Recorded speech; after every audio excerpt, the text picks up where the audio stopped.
as a teacher, what we're experiencing in the classroom is the phone situation. Students are, zoning out really fast. After 2 years, 3 years of absolute, complete, and total isolation, that phone has become their heartbeat.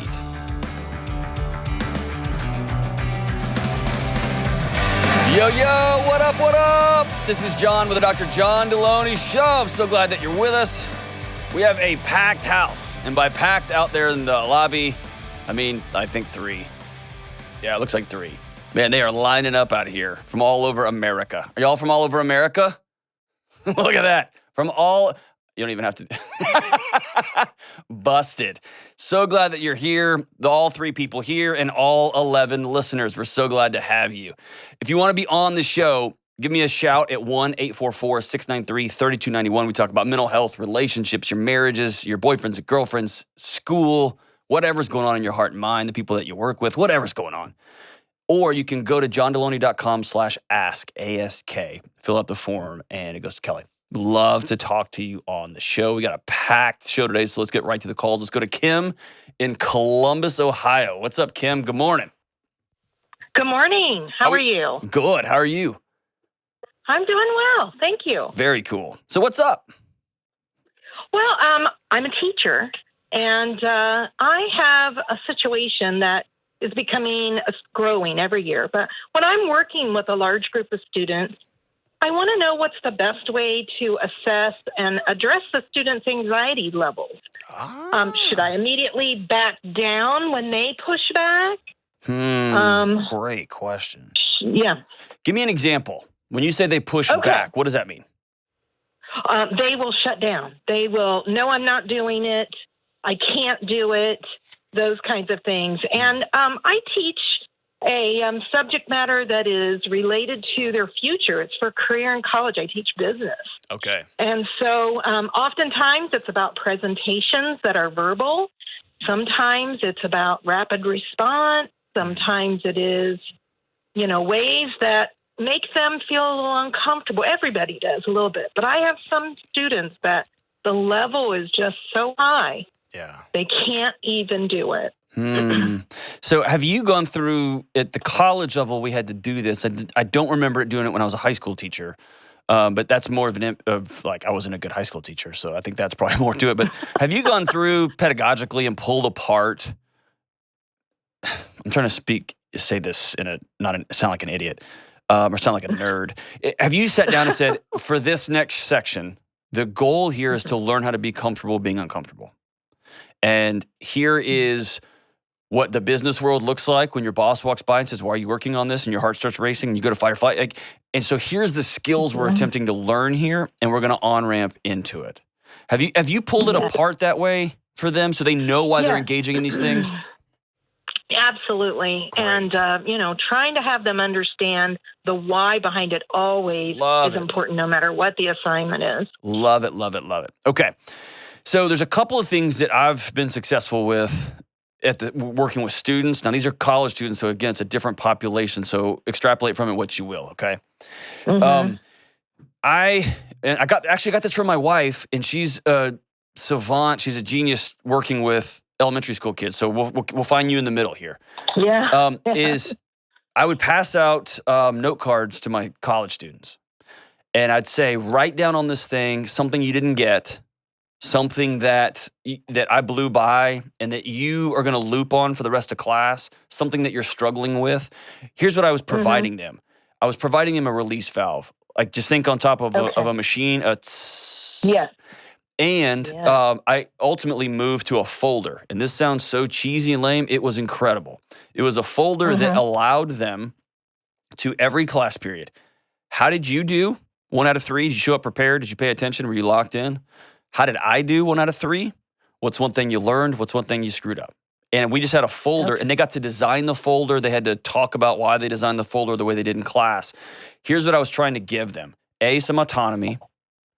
I want to teach them you own the learning process too with me. This isn't a one-way street. Right. And I want to, like, in the college world, you're paying me a ton of money.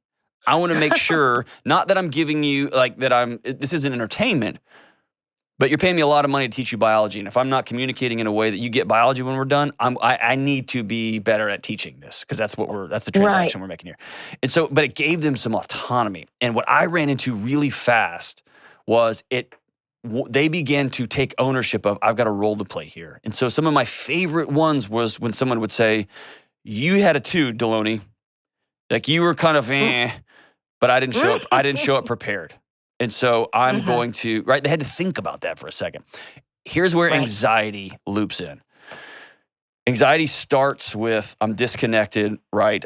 My relationships are screwed up. I feel like I don't belong in here, right? I don't feel like I'm alone, and I'm scared, or I'm in a situation where I can't control what's going on here. And I can see situations, especially for high school and college kids, middle, everybody, where it checks all 3 of those boxes. Yeah. And so how can I reconnect them? How can I make them feel safe? And how can I give them some, but not all control? Because high school kids can't handle all control. That's why they're in school, right? College kids can't. Surgeon, like students can't, right? So, and here's the other side of it. I think we've done a systemic, massive injustice to young people and to their families by making it so hard to give a student the grade they earned that happens to be non-passing. You as a teacher know what it's like when you fail a student, or you didn't fail them, you gave them a grade of F, or now it's if you give them an 88, it's the end of time, right? It's just the incentive is to just give them a 90 and move on with our day. The incentive is to just give them a 70. It's not worth all of the other meetings and the documentation and the drama and the this and the fights and the lawyers. It's not worth it. And so now we have a group of students who don't understand. I can't in good conscience. I'm being an unethical citizen if I communicate to the world via your report card that you passed this course. Right? And so I think the other side of it is accountability. And what I find is people often rise to the level of that accountability. What does that mean? That means a school has to say from the principal down, we fail students here. Yeah. That's who we are. And I don't know any public schools. I don't know any privates. I don't know any schools that are doing that anymore. That's just hard, right? Right. And when the students think they can't, then they can't. Yeah. Does that make sense? It does. And I've been a teacher for 25 years. So you're in it. So you've seen the shift, right? I have. And I've seen the level of anxiety in our young people continually rise. Yeah. I'm glad they have words to put to it. But, I guess I feel like I really want to move them in the right direction. It's not to harm them. It's to help them experience things that they will experience in the future. So I appreciate that. I got some great suggestions. Here's a great gift. If you gave them I just go back to note cards because they're so cheap for all of us and they're so inexpensive, and it's giving them a tool. I still use a note card in my personal life every day. If you gave them a note card that said, what's one thing you're anxious about today? Write that down and pass it in to me, or write in your folders that you'll all have that you carry around that you turn in at the end of every class. And that's one thing I would do. They turn them in at every class, and I'd go through them, and it'd take time I don't have, but it ended up saving me time down the road, right? Absolutely. But what's one thing you're anxious about today? And if it was my mom comes home at 10 o'clock and I don't get to go to bed until midnight, then I'm going to pass that on to the counselor. If it's I don't I don't do well in front of the class, then I'm going to have a conversation about, I don't know how to say this kindly, but y'all are going to have to work through that because that's a cornerstone of this class, is getting up in front of other people, right? So anxiety for me in the classroom is a context, not an excuse. It gives me some, I need to provide safety, and that's just the new role of a teacher, as much social worker as they are pedagogical communicator, right? Or a subject matter communicator is a better way to say that. How do I provide safety and belonging and context? And safety doesn't mean everybody gets an A and everybody gets to say what they want and everybody feels warm and fuzzy. Safety means you can fail and you're going to land somewhere soft.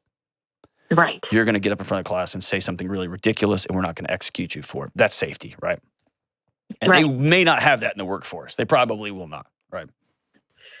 No, usually not. But being able to get that out now is better than experiencing it later when they could freeze up. Well, and So you're teaching them, that's what this. this feels like, and here's what I can do Yeah. about it. Right. Here's the thing I can do. Coping. Shutting down is not an option unless you want to have no rent in the future. If you want to have that's not a thing. So what is it that you're going to bring to the table here? Right. I see up on the board, Kelly wrote me a note up here that you've got 2 questions. What's the second one? I like talking to you. You're making my heart feel good. Oh, good. The second one sort of is related, but I can tell you as a teacher what we're experiencing in the classroom is the phone situation has really gotten tough. Yeah. So, my why, I was in industry for 14 years before I became a teacher. And my whole why is, hey, I want to get you ready for career. It's college and career, but ultimately it's career. And so what I want for you to do is to learn the things that will give you that advantage. But what my problem is, students are, zoning out really fast. Yeah. The phones are coming out. They're watching videos, texting friends, listening to music. They would rather do that than they would, me. And so, I don't want to feel rejected. I don't want to take that personally, but it feels personal when I work really hard. Yeah. I spend those nights creating those lesson plans and coming up with fun activities. But that phone is such a compelling thing for them. And yes, the rule is not to have it. Yeah. The statement is made at the beginning of class every day. Mm-hmm. Hey, let's put our phones away. Let's eyes up front and let's listen. Let's get into it. Yeah. But, what advice do you have for me that I can, continue to get that idea, my why across to them, what it is that I do, what I do. I love that. So when it comes, I had an advantage in this discussion because the last group of students I was with was graduate students that I was teaching. And I would tell them, if your phone rings in class, that's your choice that you're choosing to leave class. You're out. Just go. Right. And so and they're all in their 20s and 30s. And so everybody's grown up and adults. And you can imagine the one time my phone rang in class and the whole class was like, ooh. And so that's different with grad students. With 14-year-olds or 15-year-olds, here's a way to reframe that for teachers. And it's not going to solve the problem, but it's a reframe. Right. That phone with exhausted, fried, burned out, super anxious, super in debt parents. Mm-hmm. After 2 years, 3 years of absolute, complete, and total isolation. Yes. That phone has become their heartbeat. It is it is a cheap neurological hack. It's not real, but the drugs it gives their sweet brains, it's everything. So think of it as somebody's climbing up on top of a roof and you see them and you're like, hey, I built you an incredible ladder out of steel. And they're crawling up something on PVC pipe and duct tape and they're about to fall and break their neck. Your impulse would be to climb up there, throw your ladder up and just yank theirs out from under them. And what if you take their phones away, and this is awful, hear me say, I know this is bad.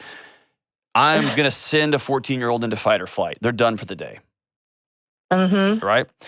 So here's what I'm going to have to do as a teacher. Number one, I'm going to have to create some sort of environment that makes it not welcoming. That means I had to change how I taught over 20 years. Mm-hmm.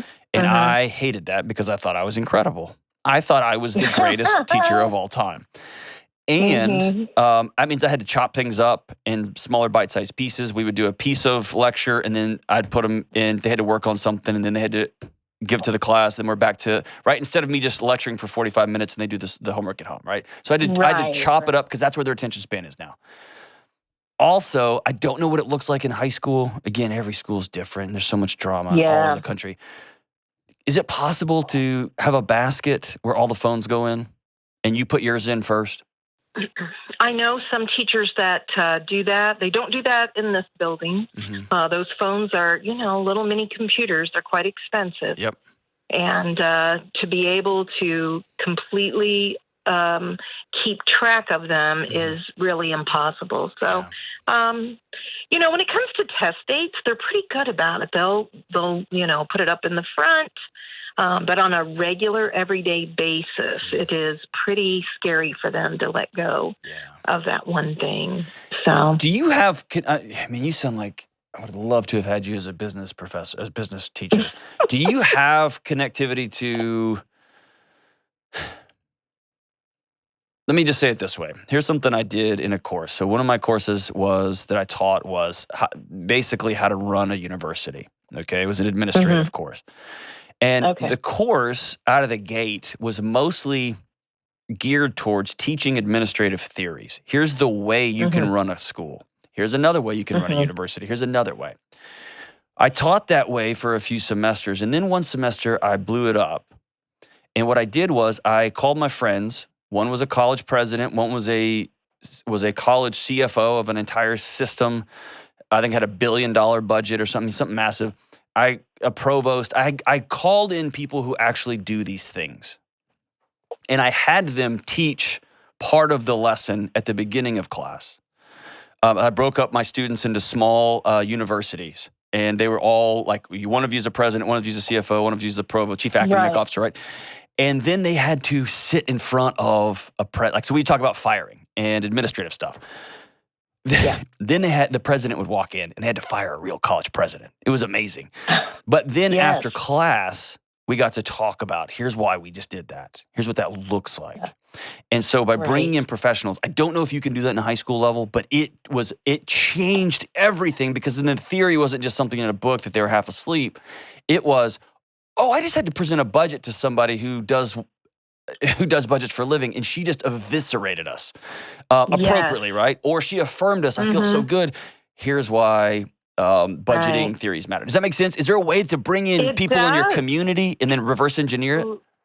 Absolutely. And the light bulb's going off over my head. Awesome. So that's fantastic. I can see we have a lot of really great human resource professionals who would love to come in and explain to our young people about why it's important to take control of that compelling feeling about the phone in the workplace. So I think that's a great idea. If you, and I am jumping into your classroom and you're not even there, but if I've got 30 students and I broke them up into, X number, 6 groups of 5, and they are all running a business that has to cash flow at the end of the semester.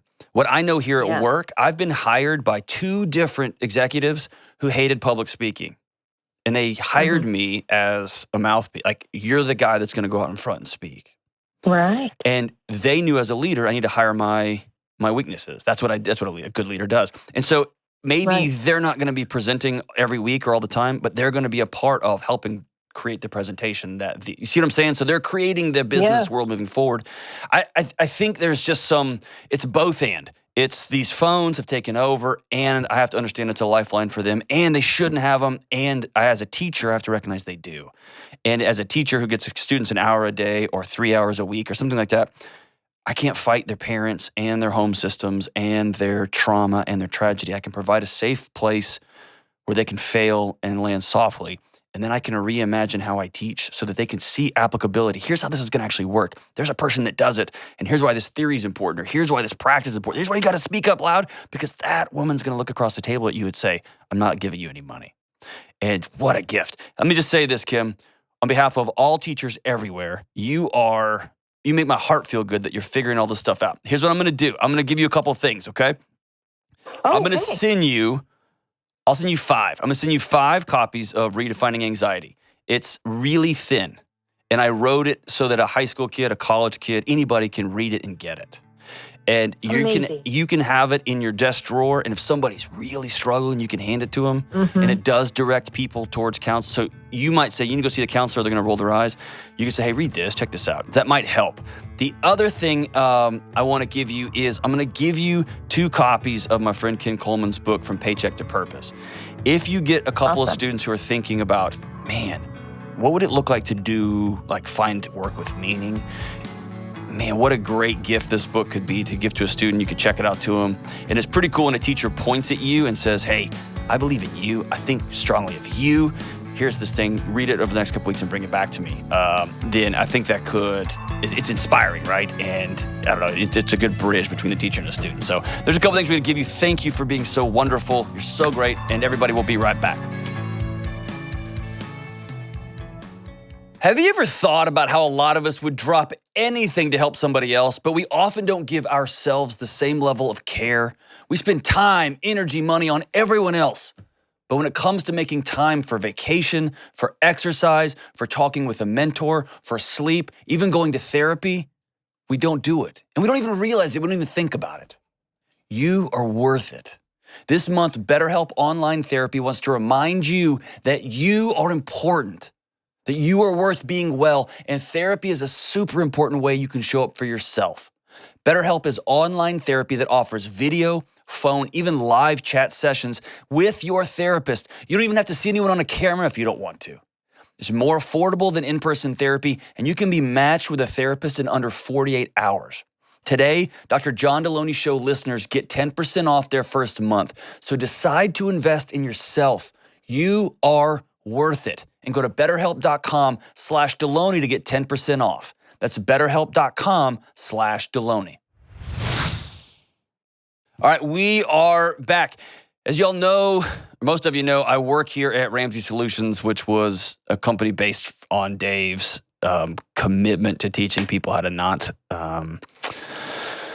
live life in debt, to live life free with the reins off, to run and live and give wildly. And so one of the things that we know is that being a teacher is expensive. To get the degree, it's expensive to be a teacher. They are grinding it out all day long. And so we've got Ramsey Education, which is a whole wing that teaches financial principles for middle school and high school kids and into college too. But here's the thing. You work so hard, teachers, and you care so much. And teachers have taught the Foundations in Personal Finance curriculum to millions and millions and millions of young people. It's incredible. April is National Financial Literacy Month, and we're going to celebrate teachers with a giveaway, a teacher appreciation giveaway sponsored by the Borrowed Future podcast, the Borrowed Future documentary. Teachers can win cash. We thought, how can we love you? We're just going to give you cash, right? Up to $5,000 for a couple of different teachers. $1,000 across to teachers. So here's the deal. Teachers, don't miss out on this. If you know and love somebody who's a teacher, sign them up for this. It's cash. It's cash. It's us just saying we don't know you, but we love you because we know what you've been going through. Go to RamseySolutions.com/teacher, RamseySolutions.com/teacher for a chance to win. Let's go to Sarah in San Antonio. Hey, Sarah, what's going on? Hey, John, thank you for taking my call. Of course. Thanks for calling. Thank you so much. What's up? So, okay. I guess I'll lead with the question and then provide the context afterwards. Hey, take a breath. Take a breath. So, okay. You're good. You're good. You're safe. So I'm very concerned. I have a teenager and I'm hearing a lot of negative self-talk from a teenager a lot. And I've noticed this come out. He doesn't take shouldn't say criticism, like just straight up criticism, but like constructive criticism when I point out room for improvement. He's very bold, a very bold thinker, very binary, like extreme, all or nothing kind of person. And it's beautiful in a lot of ways because there's a lot of passion that comes with that. But if there's one little struggle, one little thing that doesn't go the way that my child thought, just kind of a crumble, like implosion, self-negative talk. And I don't know, it makes me worry that I'm just like, how do I help my child to grow up to be this man that can continue to learn, continue to be a teachable person, and be confident within themselves and not be afraid to try new things? Yeah. Well, thank you. I love your heart, man. Thank you so much for that question. You've probably heard me ask this question before, and so I'll ask it to you. Sure. Are you okay with, can we have some hard, like just honest two people hanging out conversations? Yeah. Is that cool? Yeah, that's All fine. right. And I'm going to ask you a few questions that you can choose to either take really personally or you can, these are not directed at you. These are just context questions, okay? Of course. So Yeah. anytime I have this conversation with a parent, and I've had this a bunch, okay? So I want you to know you're not alone. This is a common conversation. Where in your son's world would he learn that this is the way where would he learn perfectionism? Or where would he learn, I need to get all this right? Okay. So I've been really reflecting. Yes! That's an excellent question because when he was like, I mean, I'm telling you, this started very, very young. Mm-hmm. Most 2-year-olds and 3-year-olds don't feel embarrassment. Like, you know, you'll see like a little girl like dancing, you know, at the park, like they don't feel that social embarrassment. But my child was like the one that felt embarrassed. If anybody pointed out, oh, how cute, or oh, how funny, he would withdraw and he would become like self-aware and insecure very, very early. Okay, can I pause you there? Can I pause you there? Of course. Of course. So I'm not saying this is you, but a common reaction to that when somebody points at a cute kid in a playground, the kid withdraws. That's their natural inclination to withdraw. Whoa, this is too much. I don't want to be around this person. And as a parent, I'll just speak to myself. I've got a kid that's very similar. I get embarrassed because my first thought is like, say thank you, like shake their hand. What are you doing? And I get embarrassed because I believe that their withdrawing is a reflection of my parenting. And who I am is wrapped up in this. So what do? I go to my child, my son or my daughter, and I say, no, they just said hello. You go over there and shake. Like, this is the way we do this. Mm-hmm. And what I didn't realize I was communicating to my kid was how you feel doesn't matter. What makes you, and this is the word, feelings are overwrought and we have a culture that's overrun with feelings. So we'll get there. What their body was telling them is this is not safe. And I told them, you ignore your body. You do this. And the feeling that you just mentioned that that most kids actually it's not accurate.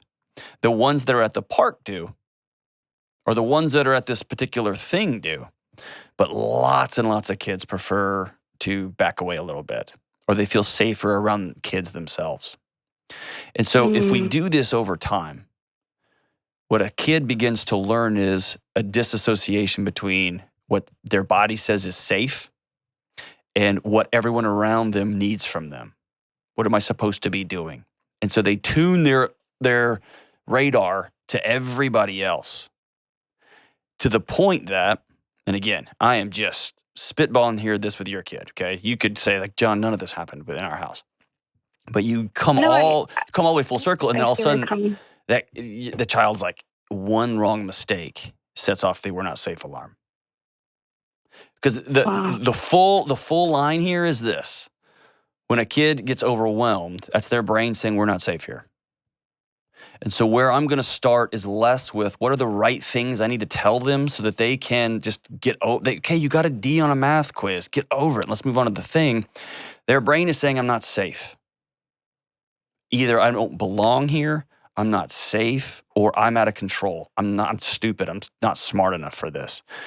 What I found with my own son and my own daughter, I was guilty, and I've worked really hard to take this language out, is when they got an A on a math test, I cheered like crazy. When I saw them really working super, super hard, and then they didn't get a good score on it, they got a retake, I would say, oh man, well, you'll get it. What I communicated to them was, Dad loves me more when this is happening than when this is happening. And so one of those becomes infinitely more safe than the other. And so where I would look to start is where negative self-talk is. But negative self-talk is often picked up in the home. That's just like kids learn from how dad talks to himself or how mom talks to herself. And so if there's a lot of that going on, I look around the ecosystem there. So I just threw a lot at you. Is any of that resonating with you, or are you like, you're kind of off, man? It doesn't hurt my feelings anyway. No, I think there is a lot of a lot of truth in what you said. In parts with the grades and stuff, I never really put too much stock in the grades. I always focused on, is there effort? Are you learning something? That type of thing. But in other aspects of, when he was growing, I did a lot of homeschool with him when he was very, very young, and I focused a lot on education. I was a stay-at-home mom, and I really enjoyed spending a lot of time in the library with him, reading to him, and, just having a lot of conversations with him and talking with him and teaching. And honestly, I almost feel like I over-taught him, to the point where it was like everything was like turning into almost a lesson, and I tried to keep it as natural as possible. And I, over time, I've kind of learned to step away from that. Like now we just sit around and watch Marvel movies, and we just hang out and, laugh about, I don't know, whatever, is going on. And I've kind of learned to gravitate away, because I started to see that, like, okay, yes, I laid a foundation for him, but we need to bond, emotionally. Oh, I love it. Yes, it's both in, right? It's there's academic knowledge, and we can turn everything into a lesson. And our kids learn when we turn everything into a lesson that the best way I can find love with my parents is to be right about things. Yeah. And how do I undo a lot of that internalization that he's made of that? So there's a couple of beautiful ways to unwind that. And it's going to take, you're playing a long game here, okay? Yes. And also, let's not hold all the blame on mom and dad. He goes to school in an ecosystem. He lives in an ecosystem that tells kids from kindergarten, if you don't get in the right first grade class, you're not going to get in the right third grade class. And if you don't get in that class, you're going to not go to college, and you're going to be a loser and broke for the rest of your life. That's the ecosystem he's in, right? Mm-hmm. And you can homeschool, you can avoid it for a while, it eventually catches you. And if you go homeschool all the way through and then you go to college, or you don't go to college and you just go straight to the workforce, you end up there. If you don't get to this job title by this, so that's the world he's inhabiting. And that's hard when his orientation towards the people he loves the most is, I got to be right. I got to have the right answer to this. And there's a lesson everywhere. Where is it?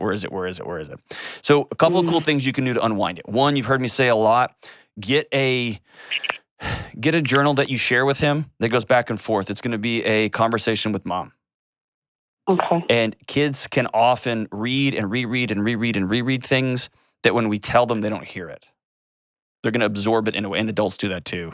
But having something that you put on his bed and he's going to write before bed, and he's got to do it, and then he's got to drop it off on the counter when he goes to school. And sometimes he's just going to write like, today was good. And you can do the prompt. The second thing is, stay on the line. I'm going to send you all 3 decks of the Conversations with Humans. Some of them are going to be, there's one for dating couples. You're going to have to skip a chunk of those, okay? Otherwise, you're going to be making another call to this show, and I'm going to have to refer you out to somebody with way more credentials than me.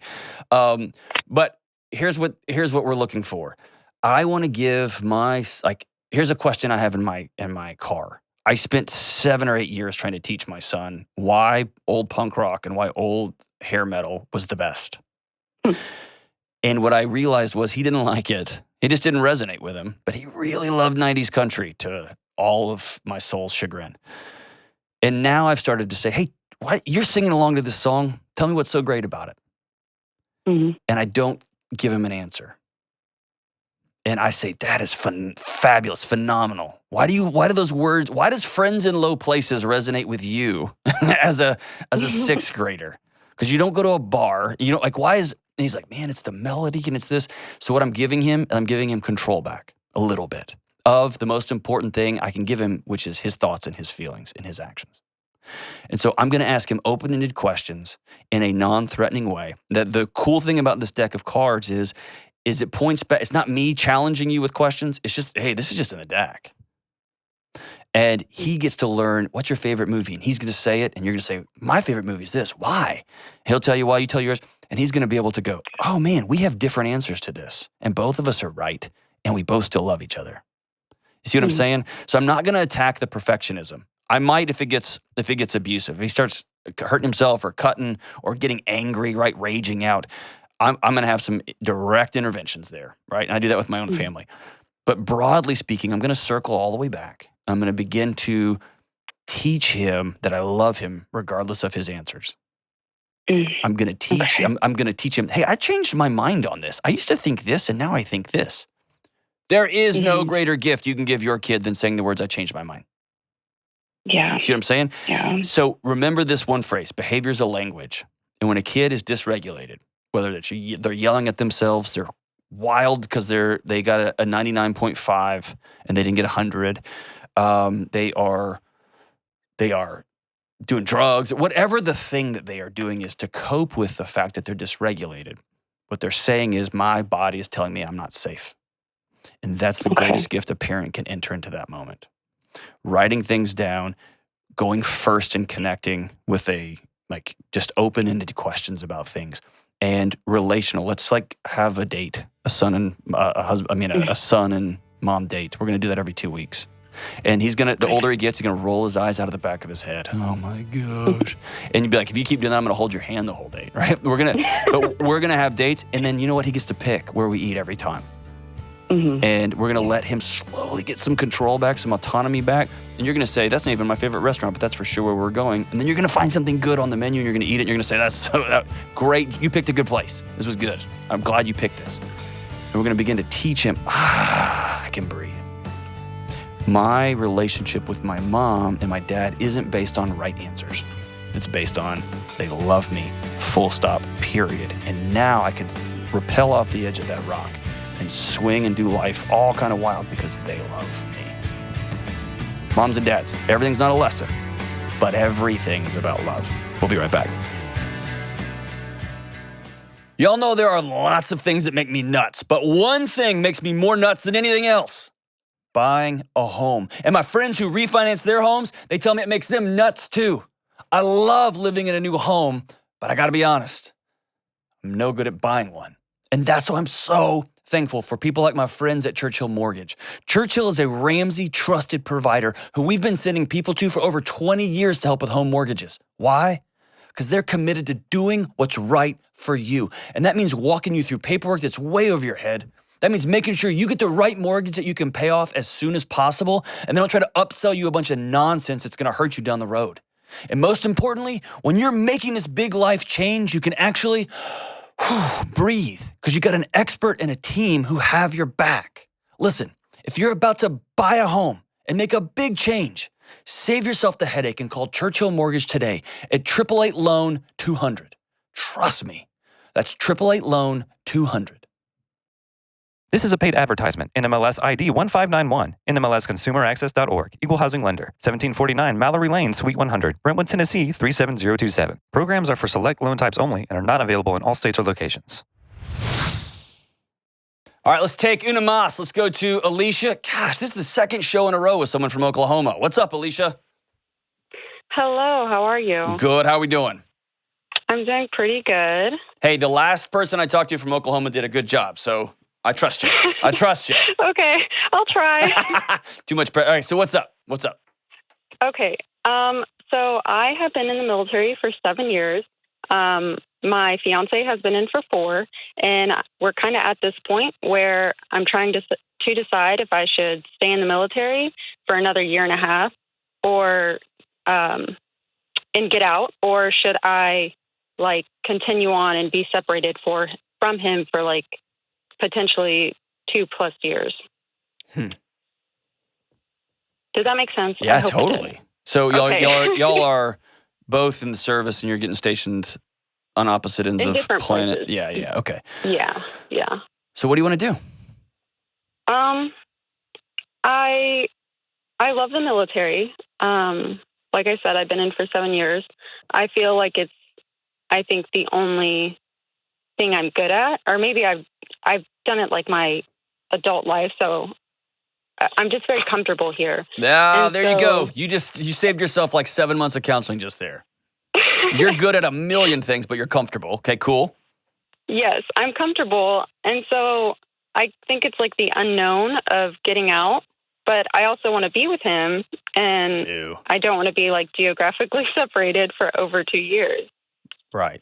So the word that keeps coming to mind is unknown all across the board here. And you have to decide which unknown do you want. Do you want unknown of this boy? Ugh.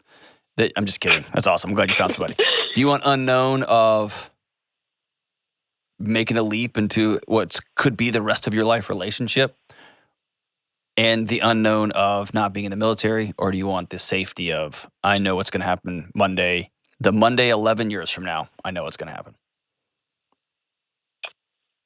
Oh, that's so tough. Not really. Well, I like the safety. I really like the safety, and that's why I like him, because I feel really safe around him. Yeah, but you're not safe if he's 17 hours away. Yeah, right. Yeah. Do you feel safe around him, or is the idea of him safe? I feel safe around him. Okay. Because sometimes 100%. people pack up and move across the country because the idea of somebody else, the significant other, felt good. But when I got next to them, it wasn't them, it was the idea of them. And the reality of them, the unknown of them was heavier than the illusion I had earlier, right? But you're telling me that no, when I'm in this, like this guy may be it. Mm-hmm. Yes. Can I ask you another weird question? Yeah. Yes, go for it. Because you've had a front row seat to this. Is there any trepidation? Are you nervous about being a military wife? Yes. It's just, I don't know. We kind of have certain perspectives of them, good and bad, and I just don't want to be on the other side of it. That was the nicest. We kind of have certain perspectives of them. So good. Like they're this like just group of gremlins running around. Yeah, man, their life is so hard, right? But yes, you've been on this side of the fence for 7 years, looking through the little hole in the fence, being like, ugh. And now you're like, oh no, I'm going to be one of them. Yeah. So have you sat down and had an honest conversation with a military wife about that world, that life? No, actually. You should probably do that. Seems like a good idea. Okay. Do you think? Yeah. It seems like you're stepping into the unknown. And what's cool about what's a good way to step into the unknown is with data. Okay. And the best way to get data is to sit down and be like, hey, I've talked crap about y'all for a long time. What's your life actually like? And you may have to have some egg on your face and be like, oh my gosh, y'all's life is not what I thought. Even though we just thought y'all all got together and talked crap about the people in the service and y'all just complained about. It's actually pretty hard. You know what I mean? You'll have to just kind of be like, I'm sorry about that. By the way, as a guy who's had egg on his face pretty much every day throughout his life, it's cool. It's all right. You just say, I'm sorry, and then you do better next time. Okay. Do you want to do that? Do you like this guy? I do. What are you going to do when you get out of the military? I don't know. That's why. I don't know. You have some idea. I've been in so long. I mean, I would like to be a police officer. So that was like my backup plan if I didn't make the military a career. But I know that can be equally as challenging. Yeah, that's a whole other adventure. I wouldn't compare challenge, but that's a totally new adventure that you'd probably be incredible at and do both and is super flexible, right? Mm-hmm. Precincts all over the country are hiring police officers. So here's what I'm going to tell you. I'm not going to tell you what to do. I don't have that. I don't have permission to speak into that and be like, I think you should do this or this. I don't know you. I don't know him. I don't know y'all's situation. I think you have a choice between, do I want the unknown? Do I want a new adventure? And I don't know what's behind door number 4. I think I do. Or do I want comfort and routine? And I'm willing to forego a really great relationship. I'm willing to forego a brand new career for safety and comfort. And I'm not going to judge you either way. I know how I've chosen to live in various moments of my history, but my life's different than yours. So what are you going to do? I think I'm going to get out in a year and a half. When you just said that out loud, how does it feel? Terrifying. Pretty terrifying, but relaxing at the same time. Yeah. I think it's good to, I guess, make a decision. If you get out and you go be a police officer and y'all break up, can you go back in? Yes, but I think there would be like